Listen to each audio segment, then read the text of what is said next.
here at home, the United States Congress has two pressing responsibilities: pass a budget on time and pay our bills on time. If Congress chooses not to pass a budget by Monday, the end of the fiscal year, they will shut down the government along with many vital services that the American people depend on. The good news is, within the past couple of hours, the United States Senate, Democrats and Republicans, acted responsibly by voting to keep our government open and delivering the services the American people expect. Now it's up to the Republicans in the House of Representatives to do the same.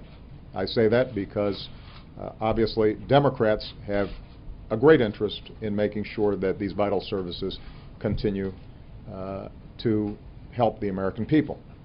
So far, the Republicans in the House of Representatives have refused to move forward. And here's the thing. Unlike the last time they threatened this course of action, this debate isn't really about deficits. In fact, our deficits are falling at the fastest pace that they have in 60 years.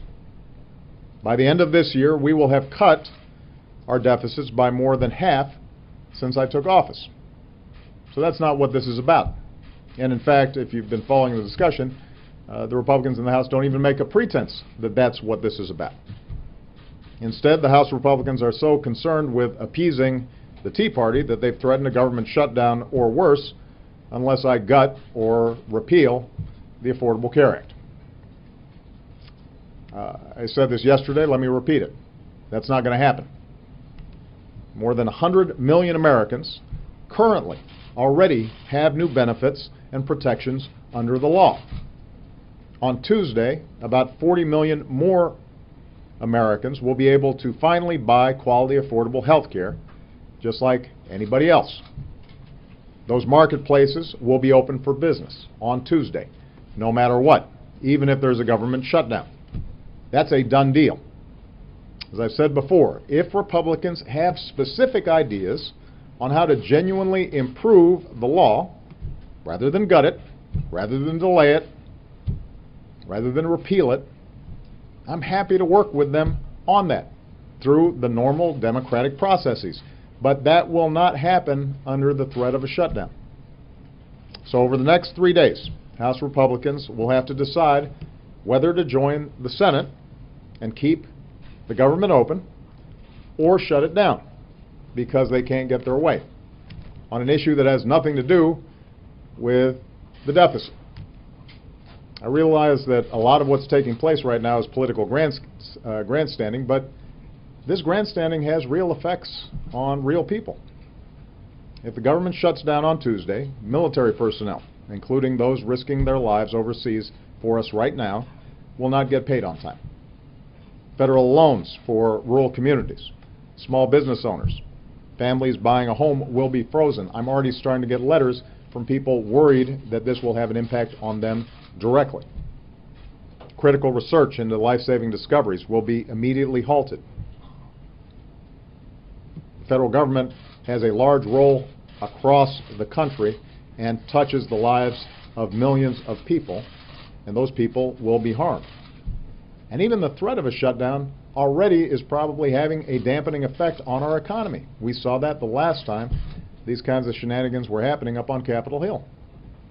So to any Republican in Congress who's currently watching, I'd encourage you to think about who you're hurting. There are probably young people in your office right now who came to work for you without much pay because they believed that public service was noble. You're preparing to send them home without a paycheck. You've got families with kids back in your districts who serve their country in the federal government. And now they might have to plan how they're going to get by if you shut the government down. Past shutdowns have disrupted the economy, and this shutdown would as well. It would throw a wrench into the gears of our economy at a time when those gears have gained some traction. And that's why many Republican senators and many Republican governors have urged Republicans to knock it off, pass a budget, and move on. Let's get this done. This brings me to Congress's second responsibility. Once they vote to keep the government open, they also have to vote within the next couple of weeks to allow the Treasury to pay the bills for the money that Congress has already spent. I want to repeat, raising the debt ceiling is simply authorizing the Treasury to pay for what Congress has already authorized. Failure to meet this responsibility would be far more dangerous than a government shutdown. It would effectively be an economic shutdown with impacts not just here, but around the world. We don't fully understand what might happen, the dangers involved, because no Congress has ever actually threatened default. But we know it would have a profound destabilizing effect on the entire economy, on the world economy, because America is the bedrock of world investment. The dollar is the reserve currency. The debt that is issued by the Treasury is the foundation for our capital markets. That's why you don't fool with it. Now, some Republicans have suggested that unless I agree to an even longer list of demands, not just gutting the health care law, but cutting taxes for millionaires, or rolling back rules on big banks and polluters, or other pet projects that they'd like to see, and they've been trying to get passed over the last couple of years, that they would push the button, throw America into default for the first time in history, and risk throwing us back into a recession. Now, I am willing to work with anybody who wants to have a serious conversation about our fiscal future. I've demonstrated that by putting forward serious reforms to tax and entitlement programs that would bring down our long-term deficits.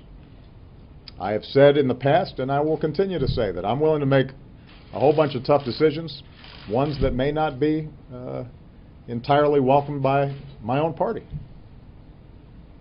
But we're not going to do this under the threat of blowing up the entire economy. I will not negotiate over Congress's responsibility to pay the bills that have already been racked up.